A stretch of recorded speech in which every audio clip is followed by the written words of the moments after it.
You're watching Forsaken Joe. Don't forget to like and subscribe. Enjoy the story. Let's begin. I was halfway through microwaving some leftover chili when she said it. I think I need a 7-day break, from us, just to reset. My hand hovered over the start button. I didn't turn around. I just stood there, staring at the numbers on the microwave like they had an answer. I nodded once, real slow. No anger, no panic, just stillness. Okay, I said. My voice sounded hollow, even to me. Quick note. Before we get going, let us know. Where are you watching from today? She was sitting on the edge of the couch, legs crossed like she was about to give a presentation at work. Calm. Her overnight bag was already packed, sitting by the door, zipped up tight. One of the good ones, not the usual gym duffel. That was my first clue. You don't have to make this weird, she added, standing up. I just need some space. That's all. I said nothing. She didn't ask if I was okay. She didn't kiss my cheek or say she loved me. She just grabbed the handle and rolled the suitcase toward the front door like it was a hotel lobby. I'll check in with you later in the week. Then she left. I heard the door click shut and still didn't move. The chili beeped. I opened the microwave and threw it straight into the trash. That night, I slept on the couch. Not because the bed reminded me of her, but because I didn't want to touch anything she'd left behind. The bedroom smelled too clean, like she'd gone over everything twice. The next morning, I noticed how carefully she'd packed. All her skincare bottles were gone, not just travel sizes. Even her silk pillowcase was missing. Who takes their pillowcase for a 7-day break? And the way she left her side of the closet, empty hangers lined up evenly, like she didn't want them to tangle. She wasn't grabbing stuff in a panic. She'd planned this. No note, no drama, just a suitcase.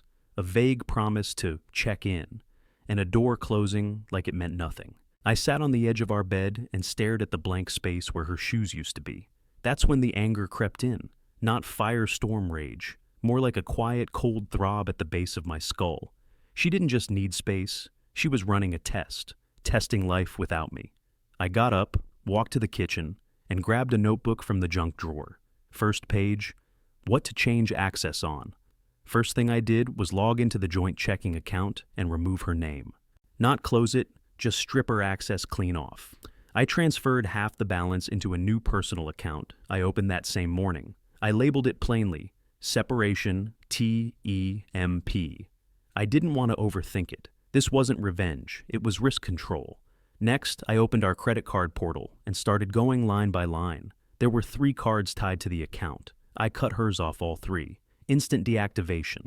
Then I combed through the recent purchases, starting with the week before she walked out. Her pattern had always been routine. Target runs, gas stations, Amazon, the usual. But right there, 5 days before she left, a charge at Andover Suites, not a chain. Boutique hotel, downtown Charlotte, 2 nights. And the charge was listed under guest services, not her name. My stomach twisted. I copied the transaction number into the notes app on my phone. Then I pulled open her calendar, which we'd been sharing for almost 10 years. She'd always been obsessive about keeping everything updated. Hair appointments, dentist, even when to pay the car registration. Now suddenly the entire week was blank. So I nuked it. Revoked her access, changed the settings to private, logged her out of everything. I did the same with the shared grocery app, Spotify, Hulu, Nest, Ring, every digital window into the house or our lives. Gone. Locked down in under 30 minutes. I kept moving. Our shared email account was next. I reset the password and set up forwarding rules to my personal inbox, just in case she tried to reroute anything important. There were already a few alerts from the bank asking about the account changes. I archived them and added filters. My face felt like stone, but my fingers didn't slow down once. Halfway through the utility accounts, I noticed a recurring Lyft charge tied to her personal number. I opened it. Same pattern every Thursday afternoon for the past month. Pick up from her office, drop off at a building in South End. Not her sister's place, not the gym. This was new.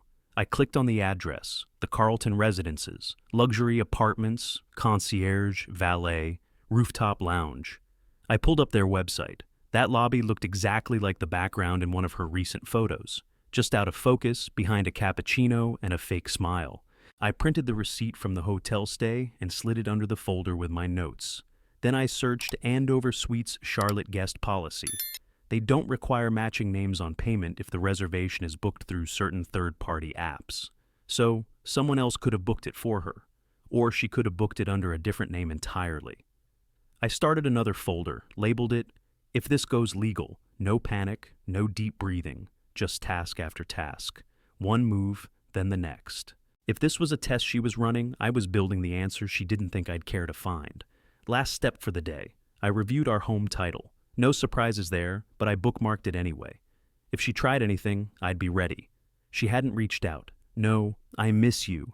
No, "How are things?" Not even a stupid emoji. She was quiet. Too quiet. I opened her Venmo history. Nothing suspicious, just coded crap like beauty symbol and wine night. But one stood out. J. Mallister. Weekend reset. I clicked the profile. Public. His name was Jason Mallister. I took a screenshot and closed the laptop. I wasn't ready to confront her yet. I needed more. So I pulled open the folder again, wrote down Jason's name, circled it twice, and drew a line under it. I already had her phone on our family plan, and she'd never bothered to turn off location sharing. She probably forgot. Or maybe she didn't think I'd check. I pulled up the app, tapped her name, and waited for the pin to load. The Carlton Residences.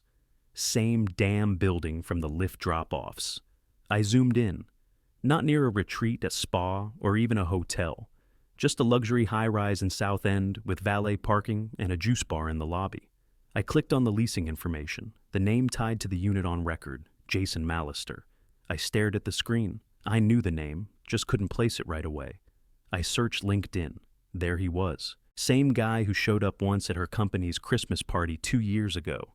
White blazer, no socks, called everyone boss. He sold high-end condos and posted motivational crap like chase dreams, not people.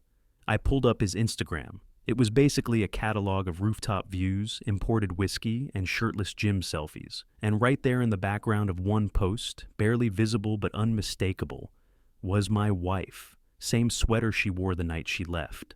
I clenched my jaw but kept scrolling. His stories were filled with gym clips, champagne brunches, and cryptic reposts like, if they loved you, they'd show up. I wasn't interested in his brand. I wanted the receipts. So I went back to our joint account and cross-referenced purchases. Within a 2-block radius of the Carlton, I found dinner charges, high-end places we never went to, wine bars, a boutique perfume shop. That one annoyed me. She hated perfume when I wore it. Tuesday night, $190 at Fiora Bistro. Wednesday morning, $84 at a skincare boutique. Saturday, $37 on fancy smoothies from a place that spells juice with a Y. Every swipe painted the same picture. She wasn't decompressing. She was auditioning. Trying on a new life with this clown like it was a pair of shoes. I printed everything, highlighted the dates, drew arrows connecting them to the lift drop-offs. It was all lining up. I checked her calendar again, still blank. But his? Wide open online, public events, showings. Even one tagged, private client tour, 11 a.m., Saturday. Same day as the $190 dinner. She'd been playing house with him, in our city, on our dime. My stomach tightened, but I stayed locked in. No calls, no yelling. I wasn't going to let her steer the narrative, not now. This wasn't space. This was a trial separation with a backup plan already waiting in the wings. I opened a fresh folder and labeled it, Phase 2. Inside, I dropped in every receipt, screenshot, and timestamp I had. Her little retreat? It was a real-time test run of life without me, just not without my money. I set the folder down and stared at it. No shaking, no tears, just that slow burn sting that settles right behind your ribs. She wasn't confused. She was curious. Curious what life felt like with Jason's hand on her lower back instead of mine. I didn't have all the answers yet, but I had enough to stop pretending this was something it wasn't. I opened my email and searched for divorce attorneys. I booked the earliest appointment I could find, Wednesday morning, 9 a.m.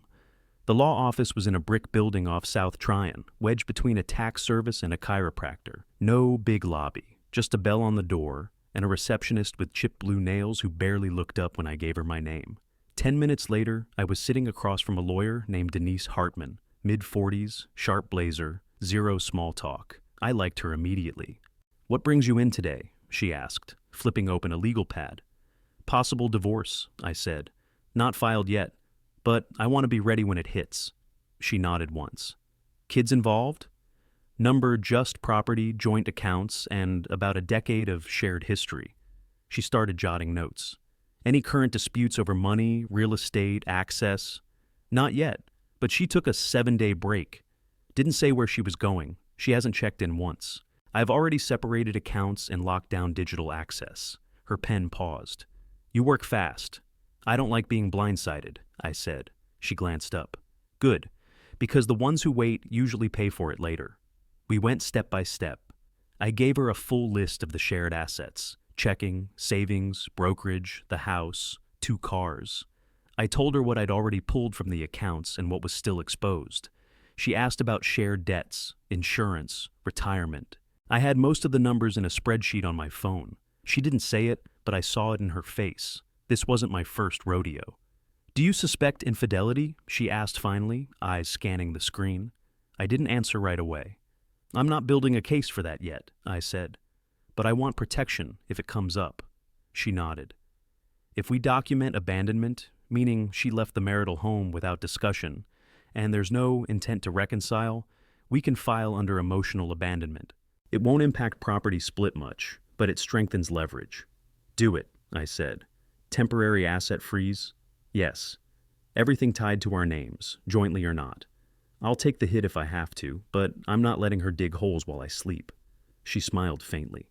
You'd be surprised how many people never ask for that. She pulled a folder from her drawer and started assembling forms. As she did, she explained what I'd need: proof of the date she left, statements showing I maintained the household solo, screenshots if things got messy.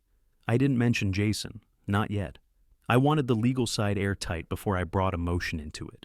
By the time we finished, I had a checklist in my hand and a signed engagement letter. She said she'd begin drafting the preliminary paperwork and wait for my go-ahead to file. I stood up, shook her hand, and she held on a second longer than expected. You're handling this like a business transaction, she said. That's rare. Feels like that's all it is now, I said. Walking out, I didn't feel angry anymore, just sharp, focused. Like every part of me had finally lined up with the facts. There wasn't going to be a talk. There wasn't going to be some breakthrough where she cried and said she just needed space and didn't mean it. She left. I responded. That was the transaction. I was sitting in the bank parking lot, checking the notarized forms, when her text came in. Hey, just got to the apartment. Gonna unplug for a bit. Love you, talk soon. That was it. Like she was texting from a yoga retreat instead of the apartment of some clown she was clearly sleeping with. I stared at the message for a second. Didn't even flinch.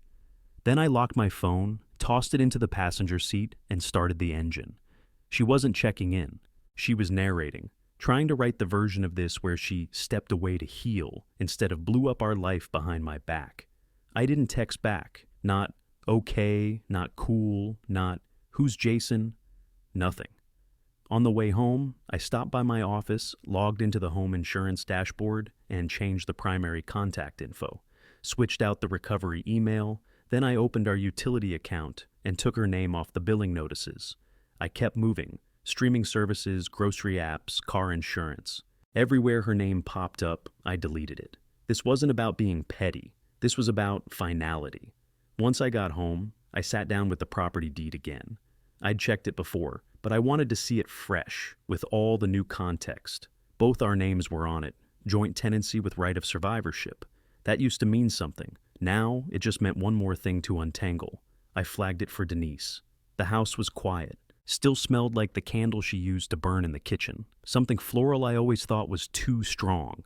Now I didn't even notice it until the silence hit me.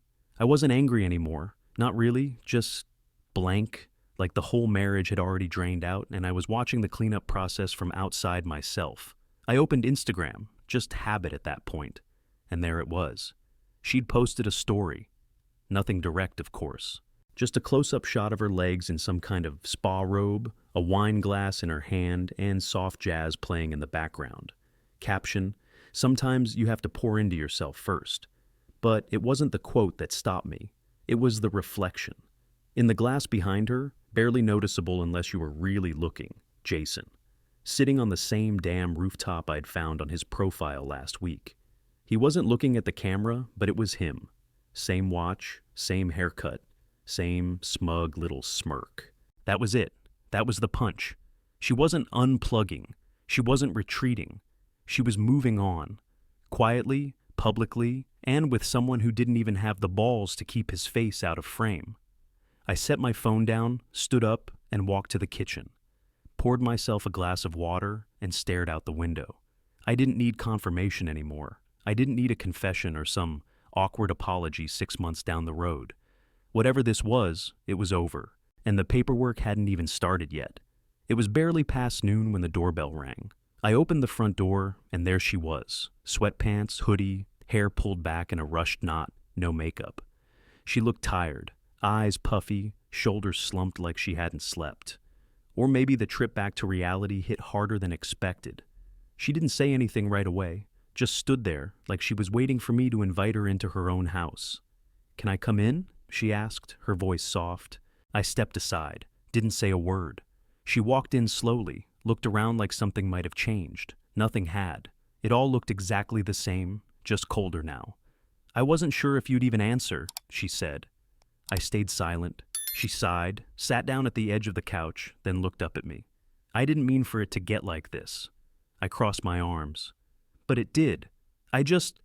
She swallowed hard. "I needed space. I was overwhelmed. Work, life, us. I didn't leave to hurt you." I cut her off. "You didn't leave to hurt me. You left to try out another life."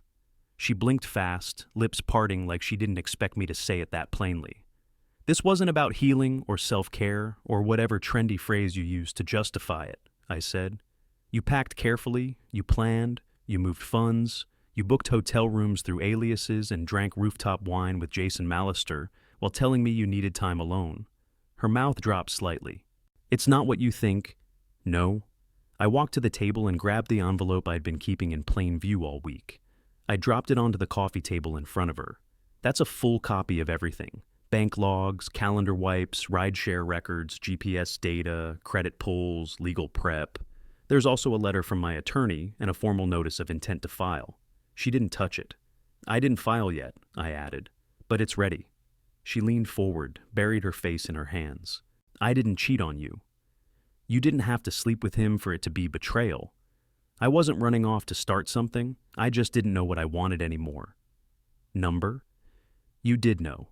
You just didn't want to admit it out loud until you were sure the new life felt better than this one." She looked up. "Jason wasn't the plan, but he was the backup." Her breath hitched, and that's when the tears started. Not dramatic sobs, just quiet, guilty tears. She finally picked up the envelope and opened it with shaking fingers. The sound of paper sliding out echoed across the room. I stood there, arms still crossed, watching her scan through line after line. Her hands trembled, eyes darting between the numbers and letters. "You froze everything," she whispered. "Correct. You changed the insurance, the house records, even the streaming accounts. You stopped being a partner the minute you walked out the door and lied about why."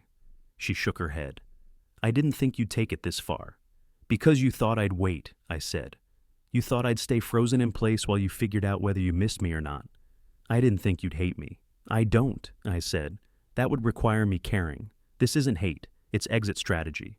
She looked up at me, really looked, and I could see the shift, that flicker in her eyes when the consequences finally caught up. "I don't know what to do now," she said. "That's not my problem." Her mouth moved like she wanted to say something else, but nothing came out. She just sat there, holding that stack of documents like it was a bomb she didn't know how to defuse. "I'll let you stay here tonight," I said. "You've got until morning to figure out where you're going next, but don't mistake this for a pause." She didn't argue. She just nodded slowly, eyes back on the paperwork. I turned around and headed for the bedroom, shutting the door behind me without a word. I woke up to the sound of her pacing the kitchen. The bedroom door was still closed, but I could hear her footsteps, tight, uneven, like she didn't know what she was doing. Cabinet doors opened, closed, no plates clinking. She wasn't eating, just moving. I got up, pulled on a t-shirt, and walked out. She was standing near the sink, arms folded, staring out the window like it had answers. She turned when she heard me. "I couldn't sleep," she said. I said nothing. I just, I've been trying to call Jason.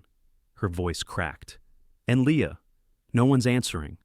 Not my problem, I said. She winced. I didn't sleep with him. I raised an eyebrow.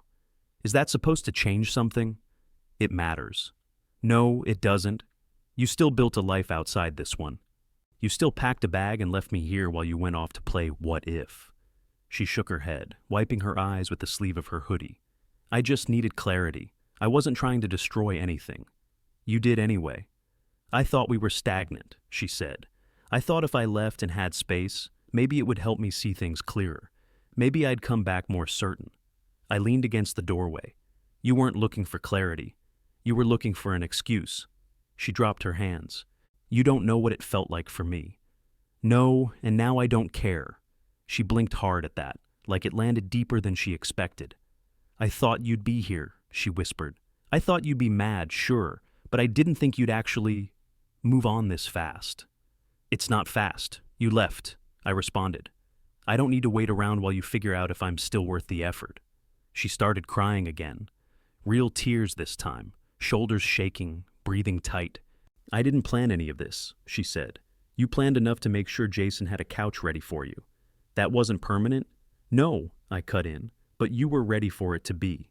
She sank into one of the kitchen chairs like her legs gave out. I called Leah twice last night, she said, and again this morning. She won't pick up. Maybe she finally realized what you were doing. She looked up, eyes red.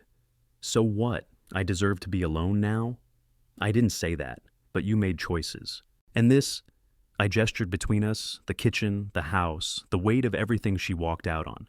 This isn't a waiting room anymore. She stared down at her hands. I thought I had time. You didn't.